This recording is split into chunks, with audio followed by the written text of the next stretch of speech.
Énorme surprise, un club annonce l'arrivée de Neymar. Le Barça va devoir batailler avec Manchester City pour un gardien à 60 millions d'euros. Hansi Flick ne veut pas de cette superstar de la Première Ligue. Ferran Torres vole au secours des sinistrés de Valence. Lamine Yamal dans le viseur de la Première Ligue. Le Barça prévoit un énorme changement avec Ansu Fati. L'Atlético de Madrid veut signer ce flop du Barça. Aitana Bonmati apporte son soutien aux victimes des inondations en Espagne. Un petit coup de gueule de Flick à la mi-temps du Classico. Ballon d'or. Lamine Yamal est très superstitieux. Lamine Yamal était tout proche de signer au PSG. Superbe récompense pour Lewandowski. Bienvenue sur FC Blaugrana, abonne-toi et on commence. Énorme surprise, un club annonce l'arrivée de Neymar. Selon les dires du vice-président du conseil d'administration de Santos, Osvaldo Nico, Neymar, Al Hilal, va faire son retour cet été au sein de son formateur. Après plus d'un an d'absence en raison de sa grave blessure au genou, Neymar a fait son retour sur les terrains lors de la victoire d'Al Hilal sur la pelouse d'Alain, 4-5, en Ligue des champions asiatiques, le 21 octobre dernier. Concernant son avenir, l'ancienne star du Paris Saint-Germain, qui arrive en fin de contrat en juin prochain, pourrait déjà quitter le club saoudien lors du prochain mercato estival. Neymar arrive à Santos en juin. Mais alors qu'il est annoncé sur le retour au FC Barcelone ou encore vers l'Inter Miami, Neymar pourrait plutôt faire son retour au Brésil et plus précisément à Santos, son club formateur. C'est ce qu'a affirmé ce vendredi le vice-président du conseil d'administration du club brésilien, Osvaldo Nico. Neymar arrive à Santos en juin. C'est la conversation que nous avons, a-t-il annoncé au micro de Programa Panico. Pour résumer. Selon les dires du vice-président du conseil d'administration de Santos, Osvaldo Nico, Neymar, Al Hilal, va faire son retour cet été au sein de son formateur. Neymar arrive à Santos en juin. C'est la conversation que nous avons, a-t-il affirmé. Le Barça va devoir batailler avec Manchester City pour un gardien à 60 millions d'euros. Le FC Barcelone prépare déjà l'avenir pour la saison prochaine et aurait jeté son dévolu sur Diogo Costa, le gardien international portugais du FC Porto. D'après les informations de Fichares, les dirigeants catalans cherchent un nouveau portier et suivent de près la situation de Costa, une cible également convoitée par Manchester City. Âgé de 25 ans, Diogo Costa affiche une solide expérience avec 31 sélections en équipe nationale portugaise et un bilan impressionnant cette saison, 6 clean sheets en 12 rencontres. Sa performance et sa régularité en font l'un des gardiens les plus en vue d'Europe, d'où son prix estimé à 60 millions d'euros. Manchester City sur le dossier. Le FC Barcelone devra cependant composer avec la concurrence de Manchester City, qui suit également Costa de près. Avec cette piste active, les Blaugrana espèrent renforcer leur défense et assurer la succession de leur cage pour les saisons à venir. Hansi Flick ne veut pas de cette superstar de la Première Ligue. Heung-min Son au Barça, quelque chose coince. On ne change pas l'équipe qui gagne. Hansi Flick ne veut pas insérer cette superstar de la Première Ligue à son équipe. Cela fait presque 10 ans que Heung-min Son évolue à Tottenham. L'international sud-coréen, 128 sélections, 48 buts, arrive en fin de contrat à la fin de la saison et pourrait avoir envie de découvrir un autre championnat. Les courtisans ne manquent pas. L'Atlético Madrid suit de près la situation du capitaine de Spurs. En fait, en Espagne, tous les trois gros visent l'attaquant. Le Real Madrid tout comme le Barça ont déjà manifesté leur intérêt. En Catalogne, le directeur sportif d'Eco guette les bonnes opportunités et Heung-min Son en est une. À en croire El Nacional, Heung-min Son ne compte pas prolonger avec Tottenham et pourrait donc coûter 0 francs au Blaugrana. Cependant, Hansi Flick est contre l'option Heung-min Son. Le technicien allemand ne met pas en doute les qualités du joueur mais ne veut travailler qu'avec les jeunes de la Masia. Ferran Torres vole au secours des sinistrés de Valence. Ferran Torres a pensé aux victimes de Valence. Ferran Torres a du cœur. L'attaquant du FC Barcelone n'est pas resté insensible aux malheurs qui se sont abattus sur la région de Valence. 158 morts, des voitures entassées les unes sur les autres, les productions agricoles détruites, des villages et des villes entiers sous les eaux, voici le spectacle catastrophique qui s'est produit en Espagne ce mercredi. Des inondations d'une violence inouïe ont particulièrement touché la région de Valence. Contre la désolation des sinistrés, une chaîne de solidarité nationale s'est formée. Aussi, le Real Madrid a-t-il fait don d'1 million d'euros pour renforcer la collecte de la Croix-Rouge espagnole. Après le club madrilène, c'est Ferran Torres qui va apporter son soutien aux victimes. Le joueur du FC Barcelone né à Foao, dans la région valencienne va faire un don financier et matériel composé notamment de vêtements aux personnes qui n'ont plus de domicile. L'ailier du club catalan va également aider plusieurs refuges pour animaux endommagés. Des actes à la parole pour Ferran Torres. Quelques heures après le drame, il affirmait « Mon cœur se brise de voir mon peuple et ma terre, Valence, dévastée par les inondations. Je sais que cela ne console pas, mais je veux envoyer toute ma force et mon soutien aux victimes et à leurs familles d'ici. » Lamine Yamal dans le viseur de la Première Ligue.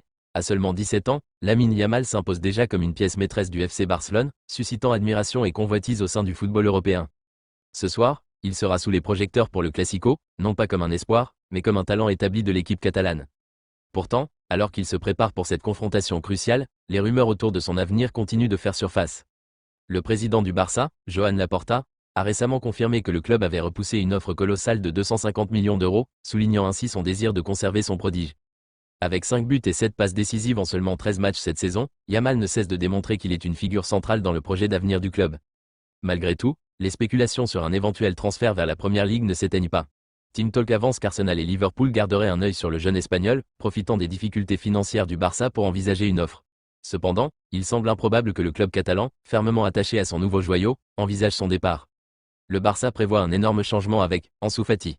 Alors que le FC Barcelone se prépare pour le Classico face au Real Madrid dans une ambiance galvanisée par la récente victoire contre le Bayern Munich, des décisions stratégiques se profilent en coulisses concernant certains joueurs, dont Ansu Fati. De retour à Barcelone après un prêt mitigé à Brighton, le jeune attaquant espagnol peine à retrouver une place de choix au sein de l'équipe dirigée par Hansi Flick. Bien qu'il ait gagné du temps de jeu au cours des 5 derniers matchs et ait même été titularisé face à Séville, Fati reste éclipsé par les performances de ses coéquipiers. Le joueur de 21 ans, autrefois perçu comme l'une des futures stars de Barcelone, se retrouve aujourd'hui dans un rôle secondaire, moins visible au sein d'un groupe qui semble enfin trouver un équilibre. À l'aube du Classico, ce match pourrait bien être un test décisif pour lui. Néanmoins, selon le journal Sport, les dirigeants du club envisagent désormais un prêt ou un transfert lors du prochain mercato d'hiver, décision discutée avec son agent, Jorge Mendes. Des gros clubs dans le viseur. Convoité cet été par le FC Séville et d'autres clubs, Ansu Fati pourrait quitter Barcelone dès janvier pour trouver un environnement où il bénéficierait de plus de minutes. Pour le jeune joueur, un temps de jeu régulier reste essentiel afin de poursuivre sa progression et retrouver l'éclat qui avait marqué ses débuts. L'Atlético de Madrid veut signer ce flop du Barça. L'Atlético de Madrid envisage un renfort de choix pour sa ligne offensive, Ferran Torres, l'attaquant de 24 ans du FC Barcelone.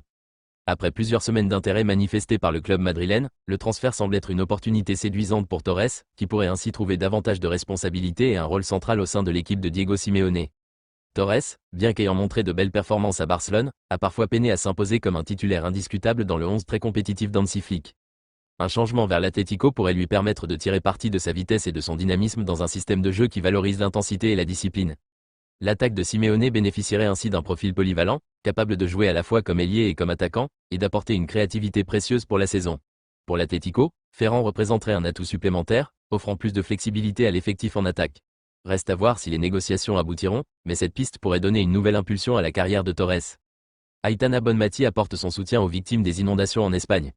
À l'occasion d'une interview accordée pour son deuxième ballon d'or, à retrouver samedi 9 novembre dans France Football, la milieu du FC Barcelone Aitana Bonmati est revenue sur les inondations qui ont touché la région de Valence, fait au moins 205 morts et de nombreux disparus. Elle apporte force et courage aux familles des victimes et aux sinistrés. Alors que la région de Valence est touchée par les pires inondations de son histoire, le football espagnol se mobilise et apporte son soutien aux familles des 205 personnes décédées, selon un décompte arrêté vendredi soir. Au centre Johan Gamper du FC Barcelone, l'équipe féminine a ainsi respecté une minute de silence en mémoire des victimes, vendredi matin avant l'entraînement. Plus tard dans la journée, Aitana Bonmati, qui a remporté un deuxième ballon d'or d'affilée ce lundi 28 octobre 2024, a tenu à adresser un message de soutien à tous les sinistrés et aux familles des victimes en préambule d'une interview accordée à France Football. À tous, je vous envoie du courage et beaucoup de force. J'espère que cela nous aidera aussi à tirer des leçons pour les tempêtes à venir. Les derniers jours ont été durs, surtout à Valence, où la tempête Dana a fait de nombreuses victimes, a-t-elle confié. Je voudrais donc adresser quelques mots à tous ceux qui souffrent, à toutes les victimes et à leurs familles. À tous, je vous envoie du courage et beaucoup de force. J'espère que cela nous aidera aussi à tirer des leçons pour les tempêtes à venir, surtout au niveau de la gestion des catastrophes. Je pense que nous pouvons être mieux préparés et mieux apprécier la situation pour éviter qu'il y ait autant de victimes, a-t-elle conclu. Un petit coup de gueule de Flick à la mi-temps du Classico ? À la mi-temps du match Real Madrid, FC Barcelone, Hansi Flick aurait poussé un coup de gueule envers ses joueurs. Samedi dernier, la terre a tremblé du côté du Santiago Bernabéu avec l'énorme carton du FC Barcelone sur la pelouse du Real Madrid, 0-4. Kylian Mbappé et ses partenaires sont tombés dans le piège tendu par Hansi Flick et les siens, notamment sur l'alignement de la défense pour mettre les attaquants madrilènes hors jeu à chaque contre-attaque. Le tricolore s'est vu refuser 2 buts avant de voir le trio d'attaque du Barça prendre les choses en main en seconde période afin de trembler les filets de l'U1 à 4 reprises. Mais à la pause, le coach des Blaugrana aurait poussé un coup de gueule contre ses joueurs. Maintenir la ligne défensive au même endroit. Hansi Flick avait tout vu. À chaque fois, la défense barcelonaise était si bien positionnée que les madrilènes étaient à chaque fois hors jeu. À la pause, l'entraîneur du Barça a demandé à ses joueurs de garder la ligne défensive au même endroit qu'en première mi-temps. L'ancien manager du Bayern Munich voulait que son équipe continue de la même manière, avec le même plan de match. De plus, il a été très clair lorsqu'il a averti que « celui qui est retardé d'1 mètre sera remplacé », nous informe le Mundo Deportivo. Cela montre bien l'exigence et la rigueur qu'a l'Allemand envers ses joueurs. Pour résumer, le FC Barcelone a écrasé son grand rival du Real Madrid la semaine dernière au Santiago Bernabéu, 0-4. Hansi Flick avait mis en place un plan imparable dans lequel sont tombés les attaquants madrilènes. À la pause, il aurait même poussé un coup de gueule contre l'alignement défensif. Ballon d'or, Lamine Yamal est très superstitieux. Lamine Yamal, 17 ans, refuse de toucher le ballon d'or. Jeune prodige du FC Barcelone, Lamine Yamal remporte le trophée Copa à 17 ans. Un talent prometteur et superstitieux, prêt à marquer l'avenir du football. Lamine Yamal est déjà très important pour le FC Barcelone. Il a confirmé son statut de talent exceptionnel en remportant le trophée Copa à seulement 17 ans. Ce prestigieux trophée est décerné aux meilleurs joueurs de moins de 21 ans.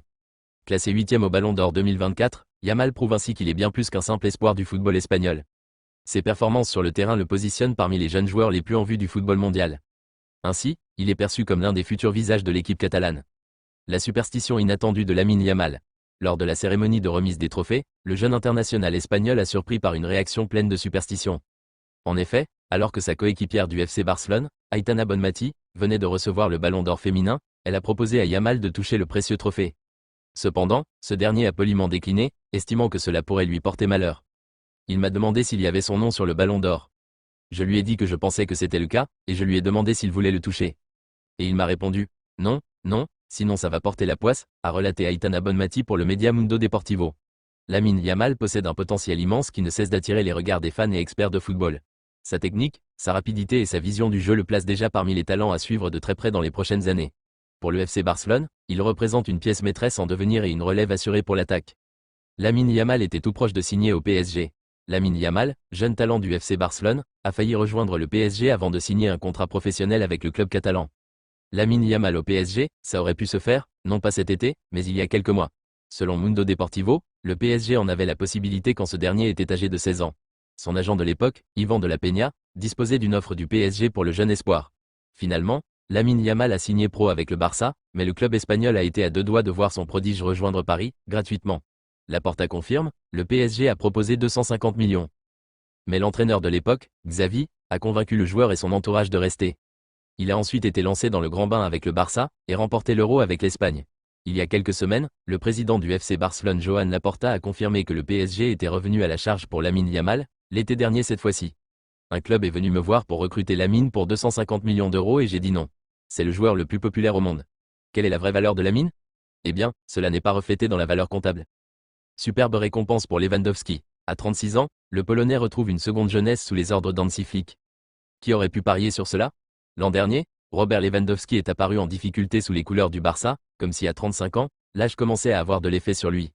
Mais visiblement, Hansi Flick a ramené de la potion magique de Bavière pour permettre à son buteur de retrouver une seconde jeunesse. Depuis le début de la saison, le Polonais de 36 ans explose la concurrence et cumule d'or et déjà 17 buts et 2 passes décisives en 14 apparitions toutes compétitions confondues. Lewandowski régale. Rien qu'au mois d'octobre, il a inscrit un triplé contre Alaves le 6, un doublé contre le FC Séville le 20 ainsi qu'un nouveau doublé contre le Real Madrid dans le Classico le 26. Des performances qui lui valent aujourd'hui de recevoir le titre honorifique de joueur du mois en Liga. En même temps, on imagine mal comment un autre joueur pouvait venir concurrencer de telles statistiques. Pour résumer, à 36 ans, le Polonais retrouve une seconde jeunesse sous les ordres d'Hansi Flick. Éblouissant depuis le début de la saison avec le Barça, Robert Lewandowski vient tout juste d'être élu joueur du mois en Liga.